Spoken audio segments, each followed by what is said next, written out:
Good evening and welcome to Gravitas. I'm Palki, Sharma, Upadhyay. Let's get started.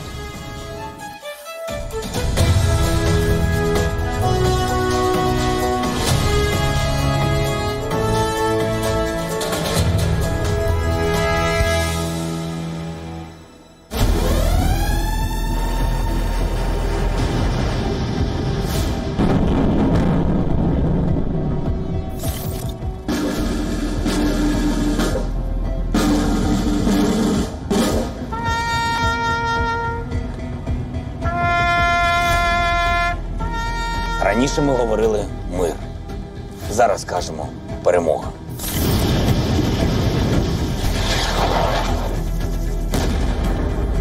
Принято решение о проведении специальных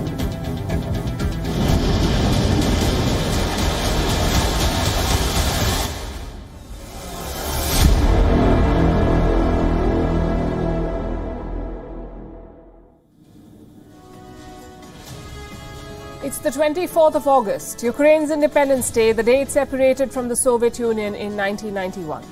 It's also 6 months since the war, the day Russia invaded Ukraine. Today, there were no celebrations, there were air raid sirens, fears of a fresh Russian provocation. President Zelensky said his country was reborn the day Russia invaded it. Later in the day, he received UK Prime Minister Boris Johnson. This is his third visit to the country since the war began. He said Ukraine can and will win the war. It makes for a good headline, but it's hard to believe given the way things are going. Ukraine is not winning. Thankfully for them, neither is Russia. It's been a frozen conflict and now it is escalating. Tonight we'll take stock and look at what lies ahead. We'll discuss the 6 big takeaways from the 6 months of this war. And we also want to share the story of how we covered it for you. Why we believe our coverage stands out, because wars can be overwhelming. When you're caught in one, even as a journalist, you tend to lose sight of the big picture. You take sides, you lose perspective. We at WION believe we did not. When we say that ours has been the most comprehensive and balanced coverage, we mean it, and we hope you agree.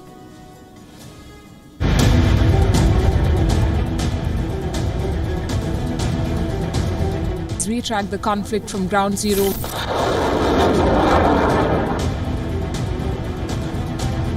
Well, I'm standing in the Podolsky district, which was targeted by what is believed is a Russian missile this morning at around 8. Welcome to WION, sir.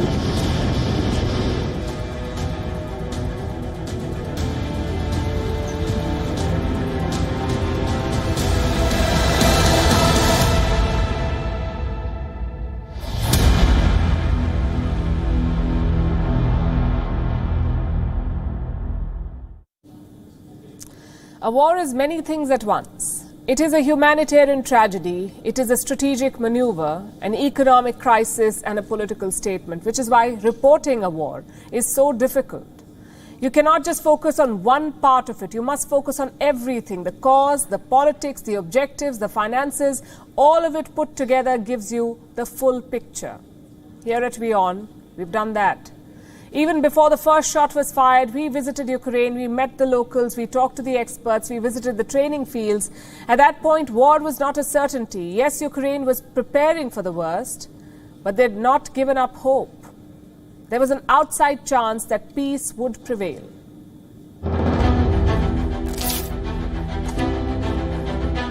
As you can see, the reserve forces are getting ready. They're picking up the weapons here.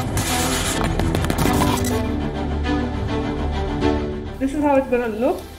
17,000 foreigners from all parts of the world have come and joined this force.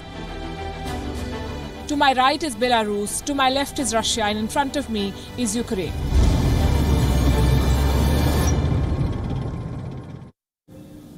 Honestly, it's jarring to watch it again. Those snowy locations are now the front lines of the war. Those soldiers are perhaps in the trenches. And those bomb shelters. Maybe frightened families used them in the early days of the war.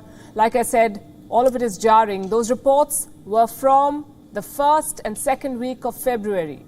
Around 14 days before Putin invaded. Throughout that time, we dissected the looming war. We told you why Putin was obsessed with Ukraine, why the war may not go to plan, and how NATO sold fake dreams to Ukraine. which is quite different from the Western perspective. The CNNs and the BBCs of the world made up their mind.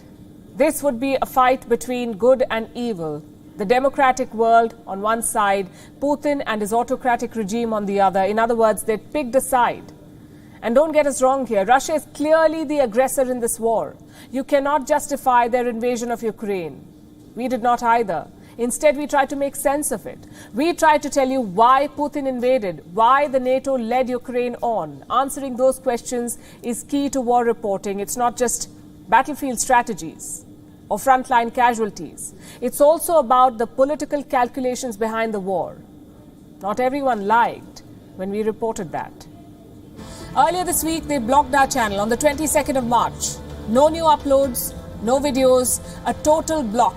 We simply broadcast the Russian foreign minister's statement, just like we broadcast the Ukrainian minister's statement. We do not believe in censorship. We do not believe in telling half the story. Apparently, that's what YouTube wants. That is another aspect of this war. Technology is completely on Ukraine's side. Facebook, Instagram, Twitter, all over social media, support poured in for Ukraine, and credit to them. President Zelensky turned out to be a social media whisperer. His selfie videos went viral immediately. Around the same time, we began our second reporting assignment in Ukraine. Our Pakistan bureau chief was on the job. He traveled to 3 major Ukrainian cities, Lviv in the west, Kiev in the capital of course, and Irpin in the north. Remember, this was early March. Russia was making swift territorial gains around that time. Their soldiers had reached the outskirts of Kiev. Many expected the capital to fall any day.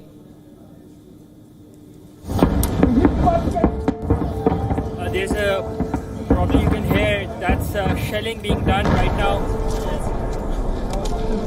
We're seeing people are emotional leaving their houses. The situation here is pretty grim. The railway station is almost empty. I'm currently in Bukha, and this was the bridge that used to connect Irpin to Bukha. I'm at the Shamishil train station, which is serving as a connectivity route for the people of Ukraine.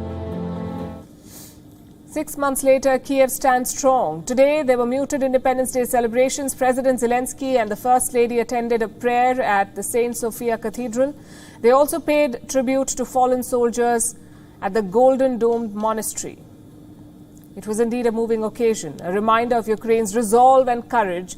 But as journalists, we cannot get carried away with emotions. We must deal with the cold realities, like the rising cost of oil, or the endless supply of Western weapons, or India's position of neutrality. And that last one has been debated a lot. Western media sees India's neutrality as lacking principle, as tacit support for Vladimir Putin. But we've repeatedly explained the strategy behind it. India has historic relations with Russia. It is not something that can be sacrificed overnight. And it really comes down to nuances. Western media analyzes this war with broad strokes, something we've tried to avoid because every conflict is influenced by history, culture, and sometimes race. This one in Ukraine is no different. You may have seen reports of European countries welcoming refugees with the red carpet. But that is just one side of the story. Those same countries also blocked the entry of black people from Ukraine. We see the plight of the Ukrainian people and we have reported on their hardships. But what about the Western media? They only see race. The color of your skin, the color of your hair. European people with blue eyes and blonde hair being killed. These are not refugees from Syria. Like Iraq or Afghanistan, this is a relatively civilized. Ukraine does not deserve war or hardships because Ukraine is civilized. Well, this is what systemic racism looks like. Looking back, how would we describe our 6 months of reportage? Probably holistic. We reported from the battlefield, dissected the diplomacy and analyzed the strategy. All of this without picking sides. It's easy to get carried away in narratives of good versus evil or invader versus invaded, but conflicts are not so black and white. Here at WION, we've stuck to facts and discussed the real politics. We've seen this war for what it really is, a needless conflict triggered by world powers, and Ukraine is the chess piece doing all the fighting. So that's the story of the last 6 months. And this war is nowhere near an end. What are the big takeaways? What lies ahead for Ukraine and the world? That's what we'll discuss next. Let's pull up Ukraine's map first. And this is takeaway number one. Russia is not winning yet. It had hoped to capture Ukraine within days. Most experts said it would be a swift affair. Well, it wasn't. 6 months and counting, Kiev is still standing. Russian forces control just 20% of Ukraine. And this is a commentary on superpower Russia and its military capabilities. The broken down Russian tanks may have been hyped by the Western press, but there's no denying the fact that Russia's supposed military superiority has not been seen in action. Takeaway number two, the nuclear threat. It is rising. Look at where the fighting is on. The Donbas region in the east, Crimea in the south, and Zaporizhia in the southeast. And this last one, Zaporizhia, is a dangerous flashpoint. It's a nuclear power plant. It's Europe's biggest. It is also the latest battlefield. There have been warnings about a nuclear catastrophe, attempts to broker a ceasefire deal, but no luck. Number three, the human cost. It continues to rise. No one really knows the true number of casualties, but we have some estimates. Almost 9,000 Ukrainian soldiers and anywhere between 15 to 20,000 Russian soldiers are said to have been killed in action. What about civilian casualties? The United Nations says more than 5,500 civilians have died in this war. Most agree the actual numbers could be much higher. This invasion has created the largest post-war refugee crisis in Europe. More than 6 million people have been displaced within Ukraine. Takeaway number four, Europe's miscalculation. All the shuttle diplomacy, all the grandstanding about supporting democracy, and look where Europe is today, suffering a power crisis, reporting soaring inflation, and facing a difficult winter. Europe got this one seriously wrong, as did the US. And that's takeaway number five. This was a reality check for America, this war. The world did not join their sanctions. They could not isolate Russia. Yes, their defense companies are rolling in money, but the political upsets for Joe Biden are way too big to ignore. And takeaway number six, the global south stood up for itself. From Asia to Africa, countries refused to join Europe's war. They took decisions based on their own national interest. They refused to be bullied by either side. Case in point, India. Despite all the pressure and the lectures, India continues to buy Russian oil and is better off for it. So that's the 6 big takeaways from the last 6 months. That's where we are today. What happens next? Well, no good news. The fighting will not just continue, it will intensify by the looks of it. Ukraine has changed tack. Earlier it was defending itself, now it's on the offensive. The shift began with the attacks on Crimea. 2 key Russian bases were struck, an ammunition depot and a military aircraft. Russia called it sabotage. Ukraine refused to take responsibility, but last week their defense minister spoke out. He said that we're using a strategy to ruin their stocks, to ruin their depots, to ruin their headquarters, commander quarters. It's our answer to their meat grinder tactics. So he's saying it in so many words. Ukraine is using covert attacks to weaken Russian forces. What is the end game? President Volodymyr Zelensky says he wants to take back every piece of land that's in Russian control, and this includes Crimea. And we will put our hands up only once when we will celebrate our victory, the whole of Ukraine, because we do not trade our lands and our people. For us, Ukraine is all of Ukraine, all 25 regions without any concessions or compromises. We do not know these words. They were destroyed by missiles on February 24th. Donbas is Ukraine, and we will regain it, whatever the path may be. Crimea is Ukraine, and we will regain it. Crimea is Ukraine, says Zelensky.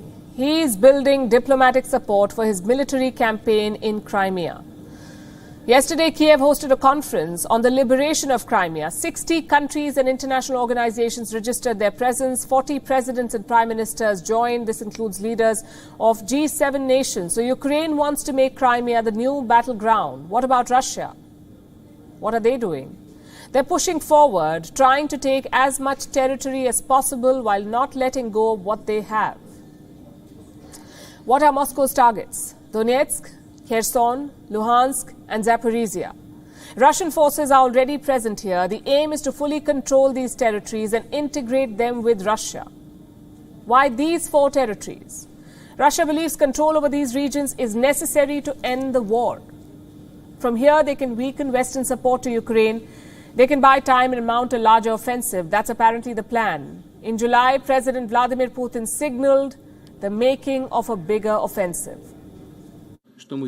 We are hearing that they want to defeat us on the battlefield. What can I say? Let them try. We have often heard that the West wants to fight us until the last Ukrainian. It's a tragedy for the Ukrainian people, but it looks like it's heading in that direction. But everybody should know that, largely speaking, we haven't even yet started anything in earnest. At the same time, we don't refuse peace talks, but those who refuse should know that the longer it lasts, the more difficult it will be for them to make a deal with us. Ukraine sees what's coming. It's been warning about a Russian escalation, a special operation around Ukraine's Independence Day. Well, today was the day. Nothing has happened so far, and yet we know that this is war. Nothing can be taken for granted. And there's one world power that is closely watching this battle, which is China.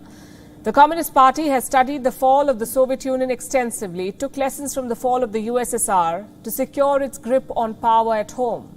And now Beijing is carefully studying Russia's offensive in Ukraine, because when China decides to invade Taiwan, the lessons from Ukraine might come in handy. In fact, China is already applying these learnings. They are applying these learnings already. Let me tell you how.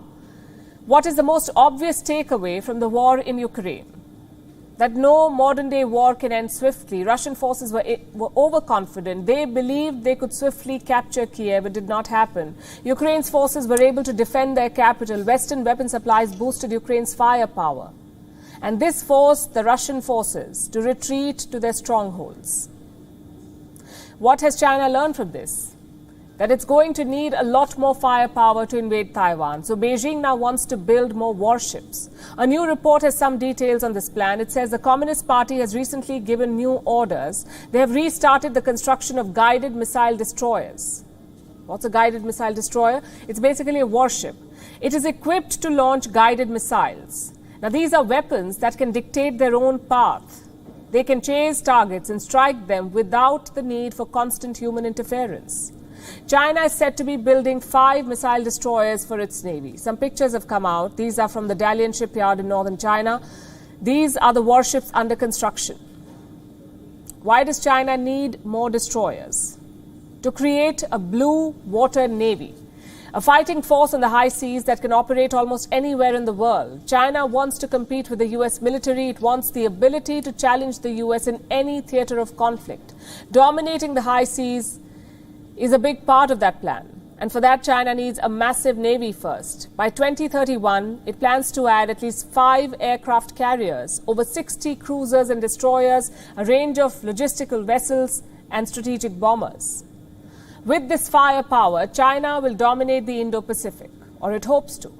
This would make a potential invasion of Taiwan much easier. How close is China to doing this? Let's look at some numbers. China already has the world's largest navy. It has 300,000 active personnel, 79 submarines, 2 aircraft carriers, 41 destroyers, and more than 100 small boats and ships. So Beijing is quite close to its goal, and it's conducting military activities around Taiwan every day. Today, Taiwan detected 5 Chinese ships and 20 aircraft. In fact, we've been bringing you these numbers almost every day. So we decided to crunch them today. And what we found was mind-boggling. How many times do you think Chinese aircraft were detected near Taiwan this month? 735 times. 735. What about warships? At least 140 times. What is China trying to prove with all of this? It is demonstrating how quickly it can reach Taiwan. Taiwan's President Tsai Ing-wen is concerned. Recently, China's military exercises in areas surrounding Taiwan have posed significant threats to the status quo across the Taiwan Straits and throughout the region. Countries in the region and global democratic partners have expressed serious concerns over China's actions. An escalation cannot be ruled out. When China announces these drills, they were in fact limited to 6 zones. But now the PLA's activities have been detected in at least 7 zones around Taiwan. Let me show you another map. The Chinese military has surrounded Taiwan from all sides. And just for context, the last major drills around Taiwan happened in the 1990s. Chinese military activities then were limited to at least 3 zones. And during those drills in the 1990s, the PLA remained close to the mainland. But now the picture looks different. Now the Chinese forces have come dangerously close to Taiwan. Beijing is amassing more firepower and accelerating defense acquisitions. This is a clear signal of intent. China may not start a war immediately, but it's definitely preparing for one. Japan too is trying to prepare for war, but a war of a different kind. Throughout this year, Japan has dealt with serious electricity shortages. And this country is not energy independent.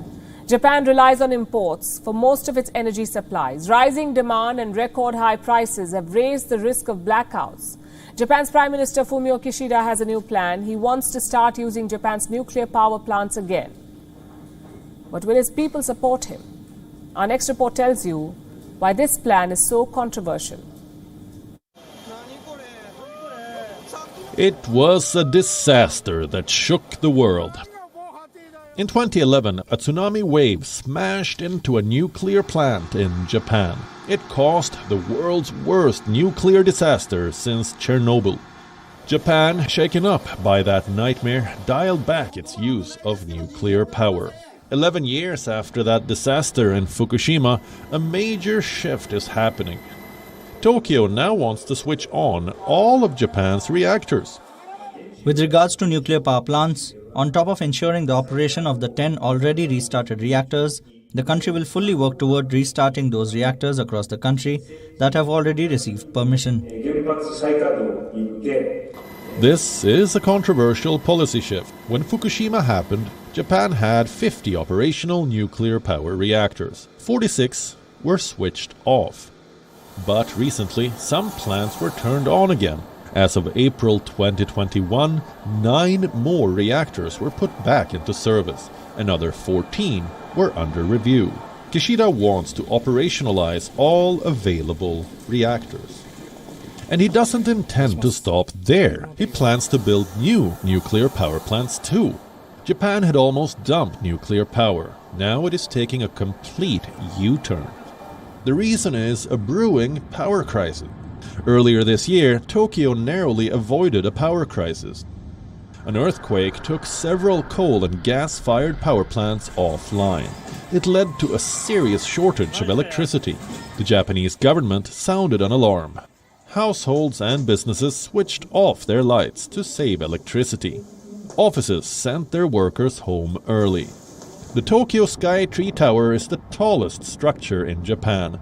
It went dark to save power. Tokyo was successful in avoiding a blackout, but Japan's vulnerabilities were exposed. The Japanese import most of their energy. The war in Ukraine has already made energy supplies more expensive. Now, extreme weather has led to shortages once again. In June, Japan's government was forced to make fresh appeals. They asked 37 million people to cut back on their use of electricity. Citizens were asked to switch off lights for at least 3 hours and use air conditioners judiciously. Nuclear power is the only way to end these shortages, but Kishida will have to deal with stiff resistance. Just half of Japan's citizens support the return of nuclear plants. The bitter legacy of Fukushima still haunts Japan. Bureau Report, WION World is One. Pakistan's Prime Minister is on a 2-day visit to Qatar. No prizes for guessing why. As always, Pakistan needs money. Since taking over as Prime Minister, Shehbaz Sharif has visited the usual haunts. First Saudi Arabia, then the United Arab Emirates, and now Qatar. Shehbaz Sharif arrived in Doha on Tuesday. He held talks with his Qatari counterpart, Khalifa bin Abdulaziz Al Thani. What did they discuss? Mostly trade and investments. The Prime Minister posted this message before embarking on his trip. This is the Pakistani Prime Minister, and this is what he said. I will highlight the exciting investment opportunities in Pakistan's various sectors, such as renewable energy, food security, industrial and infrastructure development, tourism and hospitality. Exciting investment opportunities, he says. Opportunities, yes, but exciting, we're not sure about that, because Pakistan's economy is a sinking ship. It is a risky bet, to say the least. Their foreign reserves have fallen to $7.8 billion, barely enough to cover 1 month of imports. Inflation is almost 25%. Trade deficit is $48 billion, and their currency, the Pakistani rupee, is at a record low. So Shehbaz Sharif's first objective was to strike some deals, maybe raise some money. And what is he offering Qatar in return? Assets owned by the Pakistan government, specifically two of them, the loss-making Pakistan International Airlines and the Roosevelt Hotel in New York. Sharif was expected to offer shares in these state enterprises. Did Qatar take the deal? At this point, we do not have official word on that. But Qatar's sovereign fund has agreed to new investments. They will pump $3 billion into the Pakistan economy. In other words, it's another lifeline. The second objective of Sharif's trip is LNG, liquefied natural gas. It's really a simple equation. Pakistan needs LNG. Qatar produces LNG. In fact, it is the third largest producer in the world. But right now, most shipments are being scooped up by Europe. They're using LNG to replace Russian gas. The result is this: Pakistan cannot find any gas shipments. They're facing a nationwide power crisis. Shehbaz Sharif is hoping to change that. He wants a new LNG deal with Qatar. Also, he wants to make deferred payments for it, meaning you can buy now, but pay later. And I know all of this sounds like a raw deal. Most countries would not agree to it. But Pakistan repeatedly gets assistance from the Gulf. Saudi Arabia, the UAE, Qatar, all of them agree to bail Pakistan out. The question is why? One reason, of course, is Muslim solidarity. Pakistan is the second largest Muslim country in the world. It is also the only Islamic nuclear power. And that gives Islamabad a lot of attention in the Gulf. Many Pakistanis also live and work in the region, including in Qatar. More than 200,000 Pakistani nationals live in Qatar. Most of them work in construction. In fact, they played a crucial role in realizing Qatar's biggest dream, to host the FIFA World Cup. Many of the stadiums were built by expat workers, including those from Pakistan. But the work is not done yet. According to reports, Pakistan's army will be deployed in Qatar during the World Cup. They will provide security during the tournament. The cabinet has already approved the proposal. Now both sides will decide on the specifics, like how many soldiers will be required, where will they be deployed, and what role will they play. And none of this is new for Pakistan. Their army has historically played an important role in the Gulf. It dates back to the 1970s and the 1980s. The Gulf states were rising to prominence on the world stage, and the oil boom was still taking shape. What they needed was some military assistance for training, for security, and for intelligence sharing. Enter Pakistan. That's the only plus point of having an oversized army. You can spare a lot of resources. And I can give you examples. In 1979, the Grand Mosque in Mecca was captured by extremists. Their goal was to overthrow the House of Saud. Pakistan played a key role in reclaiming that mosque. Their special forces were deployed to the kingdom. And the same thing happened during the Iran-Iraq war. When Saudi Arabia felt the fighting could spill over, they called Pakistan. Their soldiers protected the kingdom. And since then, military cooperation has grown. Pakistan has deployed soldiers in Kuwait, in Saudi Arabia, the UAE and Qatar. They trained their pilots, senior commanders, also sailors. Most Pakistani leaders have leveraged those ties. They've used the military relations to secure financial aid. The question is, for how much longer? The Gulf states are now military powers themselves. They can buy weapons from the US, Europe, or China. They're also fighting wars in Yemen and Libya. So how long before they cut Pakistan off? And that's the thing about military diplomacy. It only works from a position of strength, and Pakistan lost that position years ago. But their best friend hasn't. I'm talking about China. Unlike Pakistan, China does not use their military to forge relations, at least not yet. China is more inclined to use their checkbook. And that's their strategy in Iraq too. And honestly, it's the perfect plan. Most of us associate Iraq with war and instability, a battleground between the West and Iran. But that also means opportunities. You see, Iraq has been at war for almost 2 decades. First, the United States invaded the country. They hunted and killed Saddam Hussein. And once the US left, the Islamic State emerged. Iraq became a front line in the war on terror. Both these conflicts have ravaged the country. Schools, hospitals, roads, airports, all of it was destroyed by the fighting. So Iraq's #1 priority is rebuilding. And how much money will that take? At least $88 billion. Now, in the last decade, the US played this role. They called it nation building. But the public sentiment was never favorable. In 2020, Iraq's parliament voted to expel all US troops. Plus, Iranian proxies attacked American assets in Iraq, so gradually the US pulled out, and that's where China sensed an opportunity. Their trump card was oil. Almost 44% of Iraqi crude is sold to China. It's an important supply line for Beijing. In return, Iraq gets massive investments. They call it the Oil for Reconstruction Program. It was announced in 2019. And how much money is China pledging? Nearly $10.5 billion were promised last year. That's almost 1/6 of all Belt and Road investments in 2021. Imagine that. Almost 16% of the BRI budget was invested in Iraq alone. It tells you what China's priorities are. They have secured 3 important projects so far. One is to build 8,000 educational facilities, 8,000. The second is an airport in the city of Nasiriyah. And the third is a science city in the north. All 3 are part of the Oil for Reconstruction deal. Now you can understand why Iraq is interested in this project. A, they need the money, and B, there is no baggage. Unlike the US, China has no history in Iraq. They're not interested in the regional conflicts. So naturally, Baghdad likes Chinese investments. The question is, what's in it for Beijing? After all, it's a risky bet.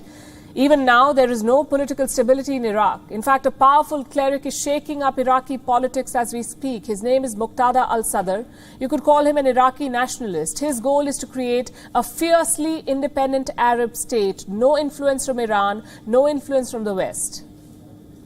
Where does China leave? Does all of this, in fact, leave China's investments? Well, frankly, it's too early to say. Beijing expects Iraq to play an important role in the Belt and Road Initiative. We can think of 3 reasons why. Number 1 is the oil reserves. Traditionally, Saudi Arabia has been the top supplier for China. But like all countries, Beijing wants to diversify. Iraq has a lot more untapped reserves than Saudi Arabia. Reason number 2 is the axis. Negotiating with Iraq is a lot easier than negotiating with Saudi Arabia or Iran. Those are regional powerhouses. Iraq is not. Their government is desperate for money and investments. And reason number 3, a chance to displace the United States. Washington is slowly pivoting from West Asia to the Pacific. And that leaves a lot of political vacuum in the region. Needless to say, China is eager to fill it. And don't get us wrong, reconstruction is not bad. Neither is building 8,000 schools in a war-torn country. The problem is China's intentions. Even middle-income countries are falling into their debt trap. They're unable to repay Chinese loans. So the big problem for Beijing is the PR. It's a problem they're working on. China has decided to waive 23 loans given to 17 African countries. They did not say which countries, nor did they say how much debt is being forgiven. But what explains this sudden generosity? The need for good PR. China accounts for 40% of all bilateral lending to poor countries. Those loans have attracted a lot of criticism, a lot of backlash. So this move to forgive those loans can be attributed to damage control. Countries like Iraq must be wary of this. Yes, they need money for reconstruction, but they also need to preserve their sovereignty and autonomy. As a country that survived dictatorships and foreign occupation, Iraq must understand that. But often you see, understanding is too much of an ask. Some people in Europe, for example, recently made a big deal about a stranded train. A Eurotunnel train broke down 10 minutes into the journey. People were asked to walk through a service tunnel and board a rescue train. What happened next is anybody's guess.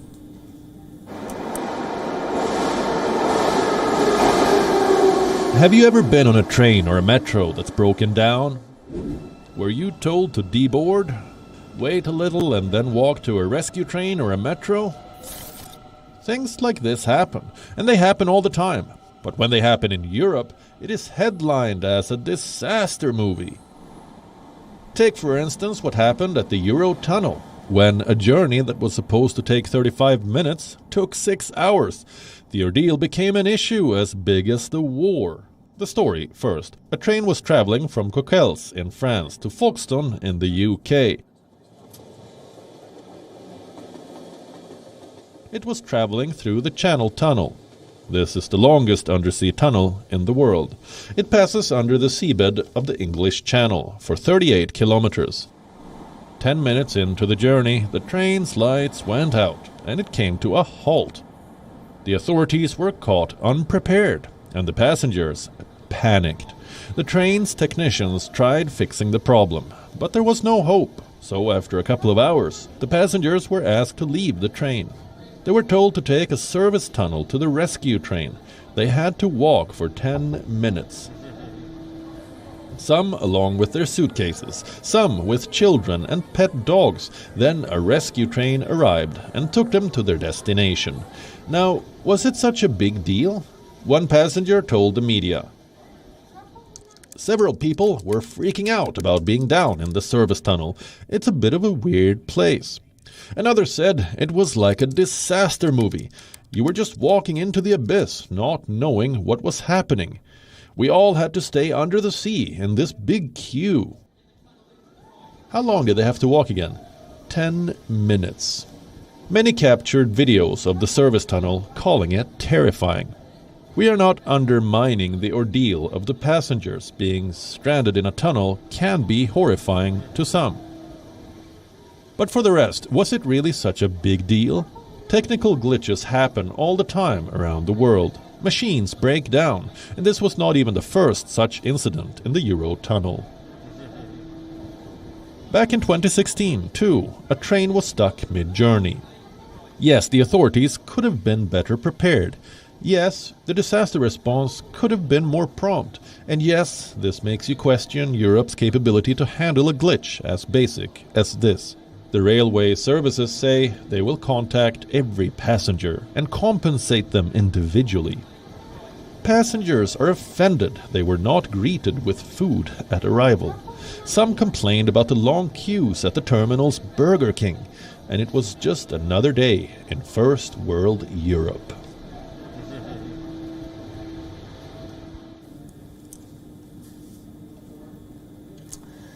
What do you do when a guest overstays his welcome? I'm guessing you politely ask them to leave. For Thailand, Prayut Chan-o-cha is that guest. He is the country's prime minister, also the face of Thai democracy. He is being accused of overstaying his term. So Thailand's top court has suspended him. It has asked the country's prime minister to temporarily surrender his active duties. Before we proceed any further, let's first get a better understanding of the story's main character, Prayut Chan-o-cha. He's no ordinary prime minister. He is Thailand's ex-army chief. In May 2014, he staged a military coup and seized power. In August 2014, he appointed himself as the country's prime minister. 3 years later, he introduced a new constitution. In 2019, Chan-o-cha oversaw an extremely restricted general election. He obviously retained power. Now, the Constitution of Thailand says a prime minister cannot stay in office for more than 8 years. It does not matter if he has the mandate. 8 years is the limit. So are Chan-o-cha's 8 years over? To answer that, we must first try and answer when exactly did his term begin. Was it when he seized power in 2014? Or was it when the constitution was reintroduced in 2017? Or was it after the 2019 election? The answer varies depending on who you ask. The opposition says the prime minister's term began in August 2014. That was when he appointed himself the PM. And by that logic, he's supposed to leave office this month. But Prayut Chan-o-cha does not plan to start packing so soon. So the opposition parties moved court and the judges have voted to suspend the Prime Minister. Can you call this a constitutional crisis? Perhaps you can. So what happens next? The suspension comes into effect today, which means, as per the Constitution, a caretaker Prime Minister will soon be appointed. Who will that person be? Most likely the country's Deputy Prime Minister, Pravit Wongsuwan. He is an ally of Chan-o-cha and he too was part of the Thai military. Also keep in mind that the Prime Minister has been suspended, not expelled, meaning he could be back in office soon depending on which way the court rules. But didn't the court just rule to suspend him? Well, that's the catch. This suspension is not the court's verdict, technically.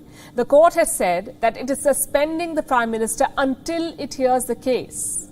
So there's a good chance that once the court has heard this case, it may decide in favor of the Prime Minister. And I'm saying so keeping in mind the court's history. Rarely has it gone against the government. But what about the voters? Do they want the Prime Minister gone for good? A recent poll found that 2/3 of Thai voters want Prayut Chan-o-cha to leave immediately. His leadership is being questioned, especially over the handling of the pandemic. It does not help that the Thai economy has hit a 30-year low. Even before the pandemic, Chan-o-cha was not all that popular. Some of you may remember these images. They're from the pro-democracy protests in Thailand. This was in mid-2020. A lot of anger was directed towards the Prime Minister. The people wanted him to dissolve the parliament, also draft a new constitution. 2 years on, factions have emerged within his party, the PM's party. In the parliament too, there have been several no-confidence motions against the former army general, but none so far has managed to secure his exit. Now, one theory is that the party is waiting till the upcoming election. It could be scheduled as early as November this year. Analysts say Thailand's ruling party may not in fact want a shake-up so close to the election. So they will argue in court that Chennocha should be allowed to stay in office. The ball is now in the court of Thailand's top court. It can decide that Chennocha's term began only in 2017, and so he'll be allowed to remain in office till 2025. That's one possibility, and that is provided he wins the upcoming election. But what about the palace? What does the Thai monarchy want? Remember, Thailand is a constitutional monarchy. Its king is officially above politics. It is believed that his preference often influences big decisions. So will the palace support Prayut Chan-o-cha? Actually, in this case, it helps if the court expels him for good. Because if it doesn't, the protesters could be back on the streets. They could reignite democratic sentiments and once again demand an end to the constitutional monarchy of Thailand. So if the palace has a say, it would most likely say that Prayut Chan-o-cha should go. And you know what they say about all the things that we keep fighting about on Earth? They seem extremely trivial when you look at them from above, when you look at the planet from space. Our Earth is so tiny compared to other celestial bodies that you can fit over 1,000 Earths inside Jupiter. So after a show packed with stories of conflict, let's end with a story from the space. It's a story about the biggest planet of our solar system, Jupiter. The giant planet recently got a facelift. Take a look. Recognize this planet? This is Jupiter, the giant of our solar system. We won't blame you for not being able to tell. After all, never before have we seen Jupiter in such clear light. What you see is Jupiter as captured by the James Webb Telescope. Its powerful lenses have done it again. They have once again managed to give us a fresh view of the universe. Jupiter is no longer a yellow and red giant. It has colorful auroras, massive storms, even rings. This is Amalthea, and that's Adrastea. They are Jupiter's tiny moons. Spectacular, aren't they? This is Jupiter's great storm. It's so massive that it can swallow the Earth. It would earlier be called the Great Red Spot, because in all previous photos, the storm would be red, but here it is white, and that's because it's reflecting a lot of sunlight. See these spots? Scientists say these are most likely galaxies that are casually photobombing the view. You must know that the James Webb Telescope does not send ready-made wallpaper-worthy photos. It sends raw data, which is then stacked together, processed and translated into images. So far, the James Webb Telescope has managed to capture several cosmic wonders, like the cosmic cliffs in Carina. It's a star-forming region. It is located some 7,600 light-years away from Earth. Then there is Stephan's Quintet. It's a group of 5 galaxies now seen in detail like never before. NASA spent $10 billion to build the James Webb Telescope. It is observing the universe from a point that is 1.5 million kilometers away from the Earth's orbit. NASA says that putting together a photo of Jupiter was harder than the other cosmic wonders, and that's especially because of how fast the giant planet rotates. The Earth takes 24 hours to complete a single rotation. Jupiter, on the other hand, takes just 9.5 hours. Jupiter is 11 times wider than Earth. As for the volume, it would take 1,312.3 Earths to fill up Jupiter. Like we said, It's a jumbo planet. Jupiter is 2.5 times bigger than all the other planets in the solar system put together. Now that we have this new image of the giant, the old red and brown photo in the school textbooks can finally get a facelift. Bureau Report, WION World is One. Now let's take a look at what else is making news across the world. This is Gravitas Global Headlines. On the table right now is a bad deal. It would give Iran $100 billion a year. Israeli Prime Minister Yair Lapid says a new nuclear deal between world powers and Iran would allow other nations to avoid sanctions and give Tehran $100 billion a year to destabilize the Middle East. Turkey welcomes Palestinian President Mahmoud Abbas, even as it restores full diplomatic ties with Israel. Turkish President Erdogan says that there was no shift in the country's West Asian allegiances. Protesters and relatives of the victims of the August 2020 Beirut port blast blocked a road near Beirut port, hours after a part of the port's silos fell on Tuesday. The northern section of the grain silos were damaged 2 years ago by a blast at the Beirut port. South Korea staged an anti-terror drill, simulating chemical and drone attacks at the headquarters of Seoul's subway. It was a part of the country's annual civic defense drills. Military and police were seen breaking into buildings and rescuing people from attackers, while an explosive disposal team removed a mock chemical bomb. International Monetary Fund team meets Sri Lanka's president for talks on a bailout, including restructuring debt of about $29 billion amid the nation's worst financial crisis. Inflation in South Africa accelerates to its highest level in 13 years in July, pushed mainly by surging prices for food, transport, and electricity. Colombia has suspended the forced eradication of coca fields. Colombia's new police director said that operations aimed at forcefully removing coca leaf plantations in remote areas were suspended. Europe is facing its worst drought in at least 500 years, with 2/3 of the continent in a state of alert, according to a study by a European Union agency. World number 18 HS Pranoy moved into the round of 16 of the Badminton World Championships with a shock 21-17, 21-16 win over two-time champion Kento Momota. However, it was the end of the road for former world number 1 Kidambi Srikant as he went down against unseeded Zhao Junpeng 21-9, 21-17.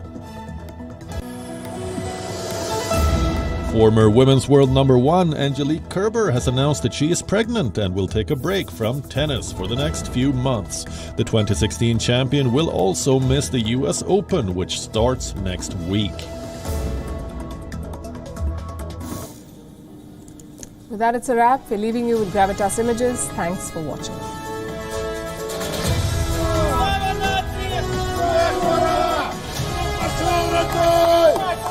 Давай, давай, выше, выше, выше, выше, Рой!